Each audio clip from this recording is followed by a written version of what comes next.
caríssimos e caríssimas. Então, vamos dar continuidade aos mecanismos de regulação da expressão gênica em nível traducional em eucariotos. O primeiro mecanismo que a gente vai abordar concretamente é o mecanismo onde o ferro vai regular a tradução ou a estabilidade de mensageiros envolvidos com a captação e a estocagem de ferro. De novo, ferro é um íon metálico de grande importância central, importante como grupo prostético, como cofator de enzimas e de determinados processos dentro da célula, mas o ferro livre, ele pode participar de reações que geram radicais livres extremamente deletérios para o sistema biológico. Nesse sentido, o ferro precisa ser precisamente regulado dentro de qualquer tipo celular, de bactéria ao homem, tá bom? E a gente viu um mecanismo em bactéria agora há pouco, e agora nós vamos falar de uma célula eucariótica, como é que controla um dos mecanismos de controle dos níveis de ferro intracelulares para que não ocorra nenhuma dessas reações deletérias, conforme eu mencionei. Nesse sentido aqui, tem 2 slides atrás que eu não mostrei, que vocês vão receber esse slide nos arquivos da classe, né? Esses slides falam de 3 produtos: a ferritina, a transferrina, a ferritina está aqui representada, a transferrina e o receptor de transferrina. Nesse modelinho, nós estamos representando o mensageiro de ferritina, que é uma proteína que estoca ferro, e o mensageiro do receptor de transferrina. É um mensageiro cujo produto vai produzir uma proteína que vai ser responsável pela captação de transferrina com ferro de fora da célula para dentro. Ou seja, essa parte à direita está envolvida com a captação de ferro e essa parte à esquerda com a estocagem de ferro quando o ferro está em excesso. Então, a gente já vê de cara que o ferro, quando está faltando ferro, deixa eu pôr a minha canetinha aqui, quando eu tenho baixos níveis de ferro, é o que é esta configuração aqui, me perdoem, o meu slide ele não me obedece. Então, em baixos níveis de ferro, a tradução do mensageiro que codifica a proteína ferritina, que estoca ferro, é inibida. Para que fazer ferritina para estocar se eu não tenho? Em contrapartida, o mensageiro que codifica a proteína que vai participar da captação de ferro através do importe da proteína que traz ferro, vai estar perfeitamente funcional e vai produzir este receptor. Outra característica, existe uma estrutura, a estrutura do mensageiro que garante esta regulação pelo ferro é uma estrutura em grampo no 5' UTR da ferritina e uma estrutura em grampo no 3' UTR do receptor de transferrina. Aqui tem o códon stop do receptor, aqui o códon AUG, aqui o códon stop da ferritina, aqui o códon AUG, tá? Então, na região 3' UTR do receptor de transferrina, existe uma estrutura em grampo que é similar à estrutura em grampo no 5' UTR da ferritina.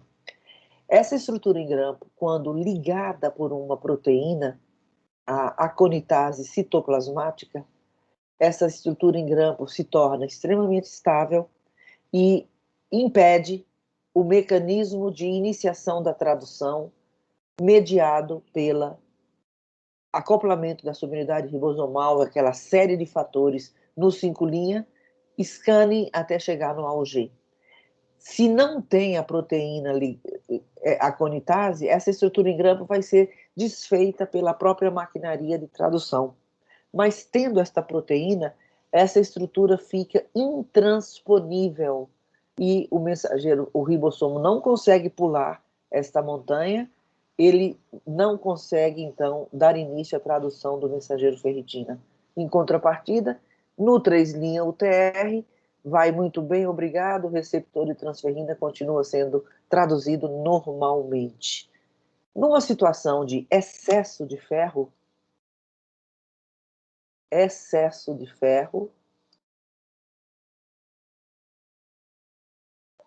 acontece um evento onde a proteína aconitase, a proteína regulatória, repressora, no caso da ferritina, ela própria é um sensor de ferro dentro da célula.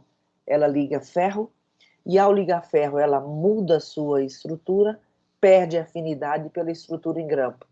Nesse sentido, a subunidade 40S pode se ligar ao CAP, com aquele conjunto de fatores de iniciação da tradução, e escanear até chegar no AUG, traduzir a ferritina até chegar no stop codon.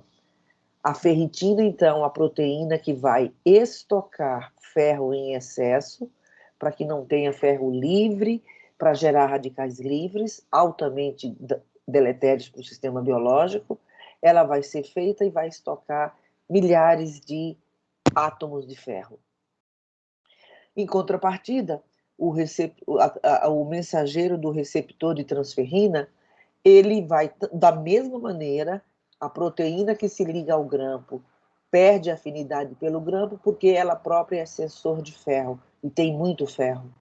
Então, a ideia é que eu não preciso mais produzir a proteína que favorece, que participa do evento de trazer ferro para dentro da célula. Aqui está o AUG, aqui está o códon stop desse receptor. De modo que, qual o mecanismo pelo qual esse mensageiro não vai ser traduzido? Ele não vai ser traduzido porque ele vai ser degradado. Degradado porque, neste grampo, existe um sítio de clivagem endonucleolítica, ou seja, existe uma endonuclease que cliva esta sequência aqui e dá origem ao decaimento 3', 5' desse mensageiro. Dessa forma, no excesso de ferro, o receptor de transferrina vai ser degradado e o receptor e a ferritina, perdão, vai ser traduzida.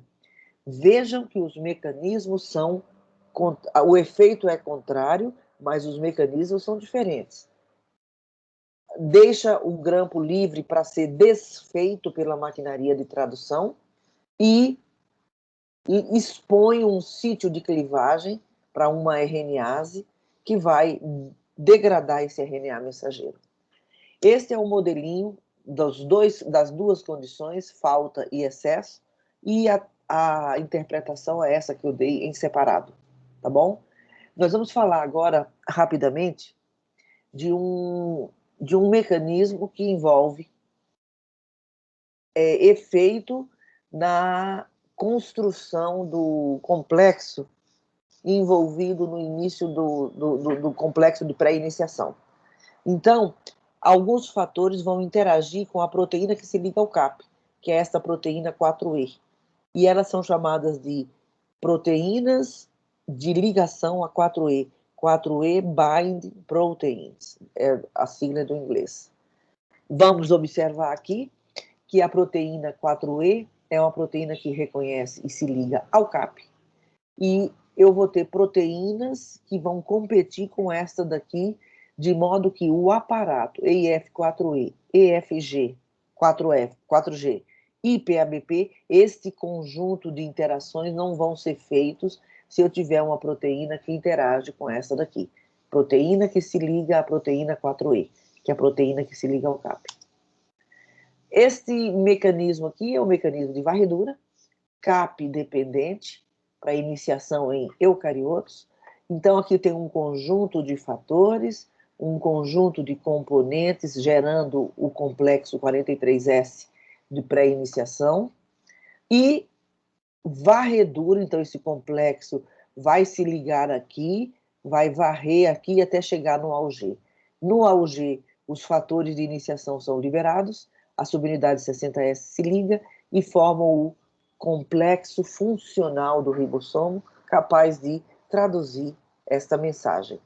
Com base nessas etapas de formação do complexo de iniciação da tradução CAP-dependente, eu tenho várias possibilidades de intervir de modo regulatório.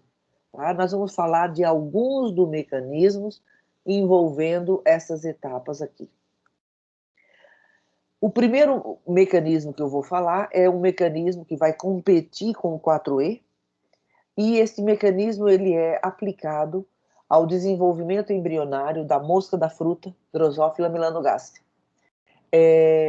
E os nomes dos mensageiros do desenvolvimento embrionário da mosca são bastante peculiares. Então, vocês vão ver, nós vamos falar de um mensageiro chamado Oscar. Então, o modelo de regulação que eu vou falar é um mensageiro chamado Oscar, e esse mensageiro ele é clássico no sentido de conhecimento de regulação para mostrar a conexão precisa entre o local onde esse mensageiro é colocado e o processo de regulação traducional que ele sofre. Então, aqui eu tenho um ovócito e as células enfermeiras que vão não só nutrir este ovócito para o seu desenvolvimento pós-fecundação, como também vai prover esse ovócito de mensageiros de origem materna. No início do desenvolvimento embrionário, não tem transcrição. O sistema transcricional ainda não está em operação. Portanto, o ponto inicial do desenvolvimento embrionário envolve a tradução e o controle traducional de mensageiros de origem materna. Tá? Então, esses mensageiros, aqui nós estamos exemplificando o mensageiro Oscar, ele sai dessas células enfermeiras, já num complexo com fatores que reprime esse mensageiro de ser traduzido nesse percurso aqui. Esse mensageiro vai percorrer, atravessar essas células e passar para a célula, para o ovócito. No ovócito, esse mensageiro, através de outros fatores, então eu vou ter fatores que reprimem a tradução desse mensageiro e fatores responsáveis por fazer o transporte desse mensageiro do polo anterior para o polo posterior. Esse mensageiro vai se localizar no polo posterior, onde a tradução vai ser liberada num determinado momento. Então, ao longo desse processo, é fundamental que esse mensageiro esteja reprimido. Tá? E nós vamos falar sobre o mecanismo envolvido na repressão do mensageiro Oscar até que ele esteja posicionado no polo posterior da célula, do ovócito. Tá bom? Uma série de informaçõezinhas para reforçar isso que eu falei. Então, vamos lá. As proteínas regulatórias que vão participar desse processo de repressão traducional do mensageiro Oscar são as proteínas Bruno e CAP. Vamos ver como é que elas funcionam. O funcionamento dessas proteínas vai ter a ver com competição e ligação à proteína 4G. Isso aqui é mais um esquema de montagem do complexo de pré-iniciação que vai fazer a varredura até chegar no códon Auger. Tá? Então, aqui é o mensageiro Oscar. Esse mensageiro Oscar, então, apresenta o CAP, a proteína que se liga ao CAP, 4E, códon Auger, stop códon, 3' UTR, sequências. Então, aqui eu tenho duas sequências, ó, aqui e aqui, são sequências que se ligam a Bruno. Bruno é uma proteína que reconhece dois grupos de sequência, nesse esquema são dois, eu não sei se na real são dois ou mais. Então, a proteína Bruno é uma RNA binding proteína, uma proteína que se liga ao RNA, numa sequência específica, que é chamada elemento de resposta Bruno. Sequência, motivo de sequência, ao qual a proteína Bruno se liga, tá? Bruno também tem uma região que é um sítio de ligação para uma outra proteína, que é CUP. Então, uma vez que Bruno está ligado no 3' UTR do mensageiro Oscar, CUP se liga em Bruno. CUP tem um domínio que se liga à proteína 4E. Então, a hora que CUP está ligado em Bruno, que está ligado no 3' UTR de Oscar, a estrutura do mensageiro vai ser esta, e essa estrutura previne, impede a montagem do complexo de iniciação da tradução, de modo que a tradução de Oscar não é feita enquanto Oscar, o mensageiro, não for transportado para o polo posterior da célula do ovócito. Tá? Quando chegar aqui, essa tradução vai ser liberada, tá certo? Então, pessoal, importante, as proteínas que se ligam ao RNA, as proteínas Bruno e CUP, são essenciais na regulação do mensageiro Oscar, enquanto ele sai do polo anterior para o polo posterior do ovócito. Apenas no polo posterior, a proteína Oscar vai ser feita.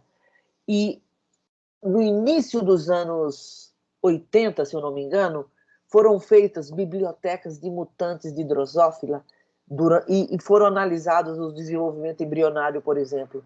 O que foi visto foi que a falta de regulação correta nesses processos leva a verdadeiras aberrações que são inviáveis. Por exemplo, as antenas que estão na cabeça das moscas, elas passam a ser no local das patas. Patas ficam no lugar da cabeça e por aí vai. Ou seja, o correto posicionamento do mensageiro é fundamental para que as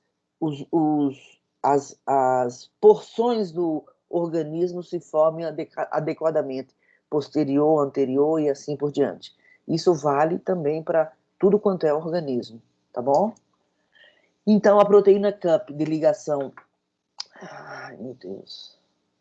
A proteína CUP de ligação a 4E age especificamente na inibição da tradução do mensageiro Oscar, que é transportado da região anterior para posterior do ovócito de Drosophila. Tá bom? E dentro do mesmo modelo de Drosophila, tem uma outra modalidade de regulação envolvendo os mesmos elementos. Se vocês entenderam a regulação de Oscar, vocês vão entender isso daqui.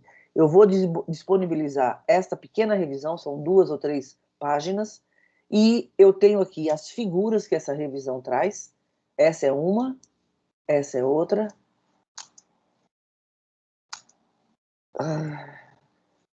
E essa é outra. E, além dessas figuras, eu tenho essas questões que vocês vão responder e vão prestar muita atenção a isso daqui. Tá ok? E eu quero falar agora de um outro modelo de regulação, um outro mecanismo de regulação, que agora é mediado por RNA. Então, nós falamos de proteínas, de localização do RNA mensageiro, degradação do RNA mensageiro, inibição da tradução, e agora nós vamos falar de microRNA envolvido na tradução dos mensageiros eucarióticos. MicroRNA, então, surge como grandes reguladores em vários níveis da regulação da expressão de genes, e nós vamos abordar unicamente, de uma maneira muito resumida, o papel desses microRNAs na regulação da expressão gênica no citoplasma, onde eles vão atuar diretamente na interação de RNA-RNA. Então, o microRNA vai encontrar um RNA mensageiro alvo, vai formar interação por ligação, por complementaridade de sequência, e isso vai induzir a formação de um complexo de silenciamento, bloqueando a tradução e ou a degradação do mensageiro. O modelo que nós vamos usar é um modelo que funciona em animais, e a primeira coisa que acontece é que os microRNAs que estão localizados em diversas regiões do genoma, intergênica, dentro de introns, em exons, livre, separado de uma unidade de tradução, vamos dizer, uma unidade que codifica uma proteína. Eles estão separados com seus promotores próprios e assim por diante. Esses genes que codificam micro vão ser transcritos e vão gerar em primeira mão, dentro do núcleo, uma estrutura denominada pri-microRNA, microRNA primário. Essa estrutura vai ser processada no núcleo por uma proteína chamada drocha, em associação com outros fatores. Desta reação vai ser formada um pré-microRNA, um microRNA primário. Esse microRNA vai sair do núcleo e vai para o citoplasma, tá bom? No citoplasma, esse microRNA vai ser processado por um outro complexo, onde a enzima que atua na clivagem, nas clivagens do pré, é a enzima denominada Dicer. E o produto da reação da Dicer no citoplasma é geralmente um pequeno RNA de cerca de 22 nucleotídeos de tamanho.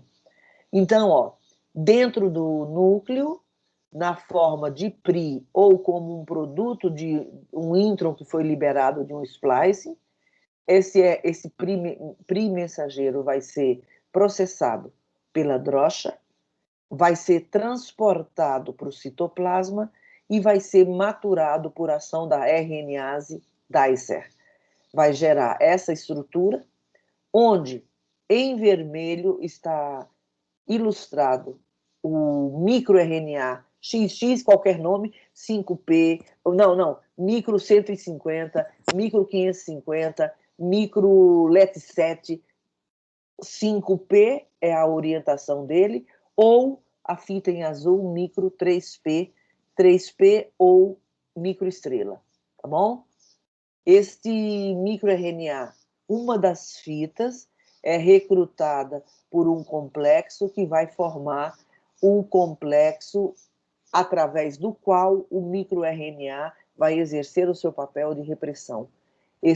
Dentro desse complexo tem uma proteína que é bastante conhecida, que é a argonauta, tá bom? Hoje em dia, nós sabemos, antigamente só achava que somente a fita denominada 5P era montada nesse complexo e que a outra era degradada. Hoje a gente sabe que as duas são funcionais e elas vão ter diferentes alvos. Então vamos imaginar que esta sequência que tem aqui vai reconhecer um mensageiro alvo deste microRNA, tá bom? Aqui tem vários pré-microRNAs, onde em vermelho está a sequência do microRNA que vai montar esse complexo aqui. E esse microRNA é o que vai ser ativo no complexo de silenciamento da expressão de um determinado gene em nível de tradução. Então, LIN4, LET7, MIR1 estrela ou MIR5P, 3P. Aqui eu estou mostrando já um exemplo dos dois. O MIR1 é o MIR cuja fita é essa daqui, vermelhinha, e a outra fita é denominada de MIR1 estrela ou 1P, tá? 3P, perdão, pessoal. E assim por diante, MIR124, MIR34 estrela, MIR34, e assim vai. Como é que esse micro age? Então, esse complexo com o qual ele vai se ligar, cada fita dessa, uma fita vermelhinha ou uma fita azul, vai ligar com um complexo onde está presente a enzima, a proteína argonauta, e esse complexo é o complexo chamado MIRISC, microRNA Induced Complex, Silencing Complex. Então, é um complexo de silenciamento induzido por microRNA. O que o microRNA faz? Primeiramente, eu tenho um RNA mensageiro 5' CAP, os fatores que se ligam ao 5', região codificadora, 3' UTR, cauda poliar. Eu tenho um mensageiro que vai fazer vai ser reconhecido pelo micro, naquele complexo de silenciamento, por interação, por pontes de hidrogênio, tá? Esse reconhecimento selecionou o alvo. Esse complexo aqui se liga, aqui tudo é uma proteína que tem uma série de domínios, isso aqui é triptofano, e essa proteína consegue se conectar com várias outras proteínas, tá? Essas proteínas aqui são proteínas responsáveis pela inibição, repressão da tradução ou deadenilação desse mensageiro. Em animais, o pareamento do micro com o mensageiro é imperfeito, porque tem partes do micro que não está pareado. Existe um pareamento imperfeito. E geralmente a gente leva à inibição da tradução e ou à deadenilação, que por si só leva à degradação desse mensageiro. Em animais, esses micros se ligam nos complexos de silenciamento induzido por micro, reconhece seus mensageiros-alvo por complementaridade parcial, e os sítios de interação ocorrem predominantemente no 3' UTR, tá? Do mensageiro-alvo.